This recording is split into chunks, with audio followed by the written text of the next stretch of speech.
Good evening. I deeply regret to inform Iowans that during the very early morning hours today, Iowa time, an Iowa National Guard unit serving in Syria came under attack. 2 of our soldiers were killed in action, 3 others were wounded in action and are receiving care. Our hearts are heavy today, and our prayers and deepest condolences are with the families and the loved ones of these soldiers. I learned of the attack around 9 a.m. this morning. At 11:30 a.m., I joined Major General Osborn, Brigadier General McClintock, and other Iowa National Guard leaders here at the Joint Forces headquarters for a secure briefing on the situation by the commander on the ground in the Middle East. Major General Osborn will provide some additional information, but I want to be clear that information will be limited out of respect for the families and for the safety of our service members. Next of kin have been notified, but at this time, we will not release the names of the soldiers killed or wounded. Earlier, I had the opportunity to reach out to the families of the 2 soldiers who were killed, and as you can imagine, they are devastated. I ask that all Iowans stand united in supporting them and lifting them up in prayer during this incredibly difficult time. Please pray also for the fast and full recovery of our wounded soldiers. And at this time, let's remember all of our Iowa National Guard service members, especially those who served side by side with the soldiers killed and wounded today. The 2nd Brigade Combat Team 34th Infantry Division, currently serving in the Middle East, and at the same time, everyone who wears the Iowa National Guard uniform. I can tell you firsthand that this is a family. I've seen them close up, working together in any number of challenging situations, and they share a deep bond. Today's attack and the loss of 2 of their own weighs heavily on everyone at every level. So please keep all of them in your thoughts and prayers, and with that, I'd ask Major General Osborn to provide some additional information. Major. Thank you. Thank you, Governor. Good evening. First off, I want to express our deepest condolences to the families, the friends, and the teammates of our fallen service members. Our thoughts and our prayers are with all of those affected by this tragic loss, and as the Governor mentioned, as of about 5 p.m. this evening, all next of kin have been notified.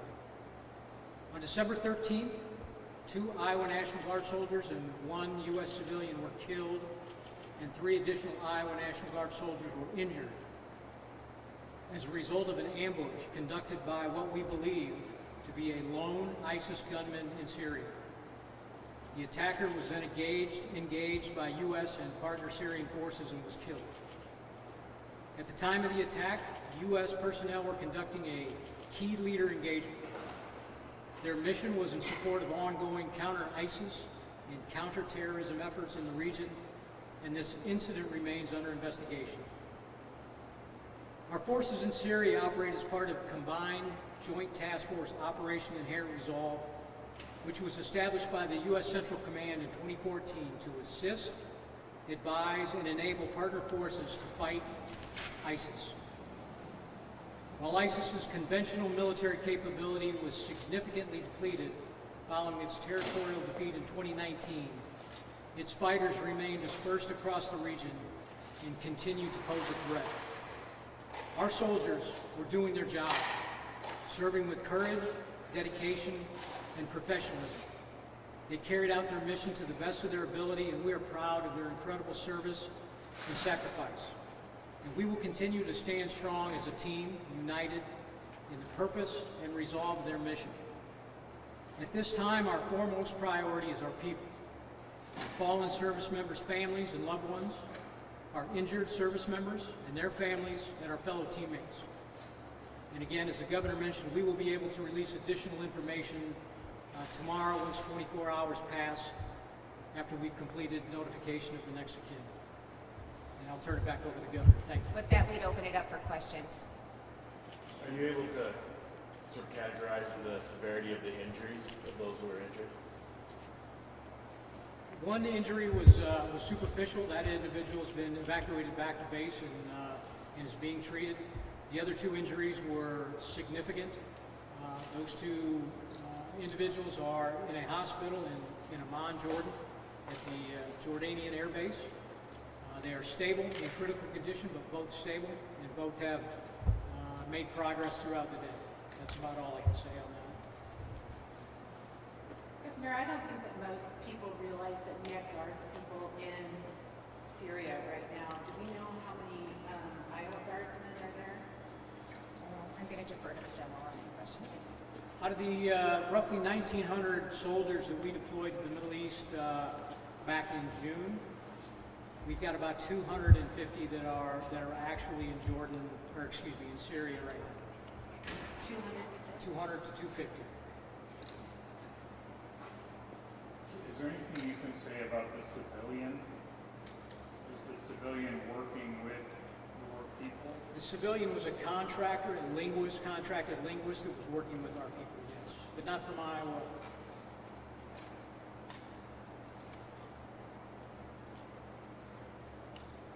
Governor, what can you say about how do you try to, as governor, how do you try to talk to these families? Well, you know, I've reached out to him. It's devastating. It's hard enough to be away from your loved ones during the holidays, to have them deployed, let alone have them killed in action. And I've offered our condolences. I've given them my cell phone number, so if there's anything that they need from us, that they can call us, call me night or day, and we'll do what we can to help meet the need. The Guard has a casualty assistance team that will meet with the families and be there until they no longer need their assistance. And they're already meeting with them and ready to step up to assist them in any way that they can. And it said that I would follow up with them in the next couple of days as well, just to check in and see how they were doing. I'm sorry, I don't know this. Can you explain how do we help for those who survive but are wounded? Do you work they come back to the States? Can you bring their family to them? Is there anything you say? They will be, once stable, the first evacuation will be to the U.S. hospital in Landstuhl, Germany. Will they receive more treatment? Eventually, yes. They will be evacuated back to a military treatment facility or hospital back in the United States. Once they do get to Germany, the families will be provided an opportunity, if they're going to be there for some time, families are provided an opportunity to go to Germany and link up with their soldiers. But it's all dependent on how stable they are for that type of travel. Do we know how long it's been since we've lost an Iowa Guard member overseas? The last Iowa Guard member to be killed in combat was in July of 2011. A gentleman by the name of Terry Pascal was killed in Afghanistan just as we were ending that mission and rotating out. We've had another Iowa National Guard service member die on deployment in Guantanamo Bay. PFC Matthew Cox to a drowning incident. Those are the last two that we've had perish in our deployments. So the July 2011, that was where again? Afghanistan. In Afghanistan.